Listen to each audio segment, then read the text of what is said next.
बटेंगे तो कटेंगे के नारे का पोस्टर महाराष्ट्र के चुनाव में भी चर्चा में आ चुका है, जो यूपी के योगी आदित्यनाथ ने एकता का जिक्र करते हुए दिया था।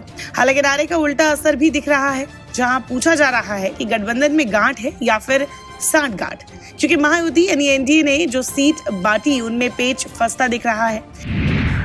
शिवाजी मानखुर्द सीट पर सुरेश पाटिल शिवसेना से उतरे हैं, तो नवाब मलिक को अजित पवार की पार्टी ने टिकट दिया है।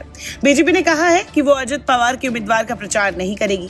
वहीं मोर्शी सीट पर उमेश यावलकर बीजेपी से उतरे, तो देवेंद्र भूयार एनसीपी से भी मैदान में है। बोरीवली में भी संजय उपाध्याय बीजेपी से है, तो बीजेपी के ही पूर्व सांसद गोपाल शेट्टी अपने दम पर लड़ रहे हैं। नायगांव में सुहास कांडे शिवसेना से उतरे हैं, तो एनसीपी के समीर भुजबल अब की निर्दलीय उतर गए हैं। वहीं मुंबा देवी सीट पर शायना एनसी को शिवसेना ने टिकट दिया, तो बीजेपी के अतुल शाह निर्दलीय उतर गए। सीट में जशान सिद्दीकी को एनसीपी ने उतारा है, तो कुणाल सरमलकर निर्दलीय चुनौती दे रहे हैं। वहीं माहिम में सदा सरवणकर शिवसेना से उतर गए हैं, जिनका मुकाबला राज ठाकरे के बेटे अमित ठाकरे से है। दरअसल बीजेपी अमित के खिलाफ प्रत्याशी नहीं देने के पक्ष में थी, फिर भी शिवसेना ने यहाँ अपना प्रत्याशी उतार दिया।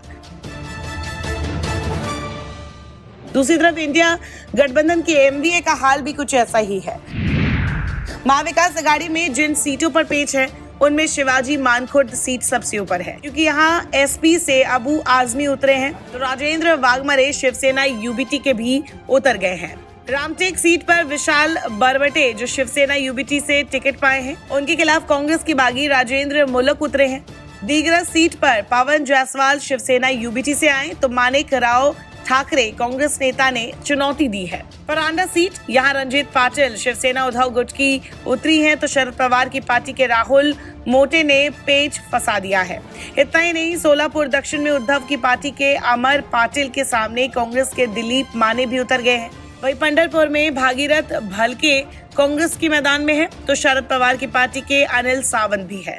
सांगोला में शिवसेना यूबीटी के दिलीप सालुंखे के सामने उन्हीं के गठबंधन से बाबा साहेब देशमुख ने भी ताल ठोक रखा है। एनडीए की स्थिति की बात करें तो मेन सीट है शिवाजी मानखुर्द, जहां अजित के नवाब मलिक तो शिंदे के सुरेश पाटिल एक साथ चुनावी मैदान में है। नवाब मलिक जिन पर दाऊद से जुड़े होने का आरोप है, नवाब मलिक जिन पर ईडी के मुताबिक मनी लॉन्ड्रिंग का आरोप है, नवाब मलिक जिन्हें टिकट देने का विरोध बीजेपी करती आ रही है। लेकिन वहीं नवाब मलिक अजित पवार की पार्टी से शिवाजी नगर मानखुर्द से उतारे जाते हैं, और नवाब मलिक के खिलाफ शिवसेना शिंदे गुट अपना उम्मीदवार उतार देता है। तो सवाल उठता है कि ये कैसा टिकट बटा है, जहां गठबंधन में ही एक दूसरे की सुनी नहीं जाती।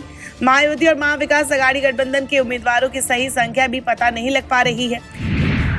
कई जगह दो उम्मीदवारों को उतारा गया है। महाविकास आघाड़ी में सबसे ज्यादा 102 सीटों पर कांग्रेस ने उम्मीदवार खड़े किए हैं।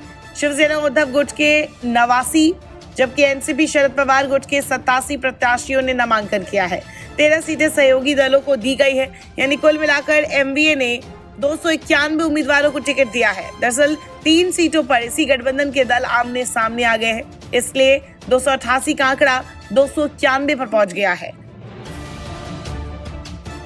ऐसे में साफ है, महाराष्ट्र विधानसभा चुनाव इस बार कई मायनों में रोचक होने वाला है। बटेंगे तो कटेंगे का नारा देने वाले बीजेपी ने अपने गठबंधन को संभालने में भी सफलता हासिल नहीं की है, जो नामांकन के वक्त दिख भी गया है। यही हाल एमवीए का भी है, तो इस टिकट कटने और वोट बंटने का खेल किस पर भारी पड़ेगा, ये देखने वाली बात होगी।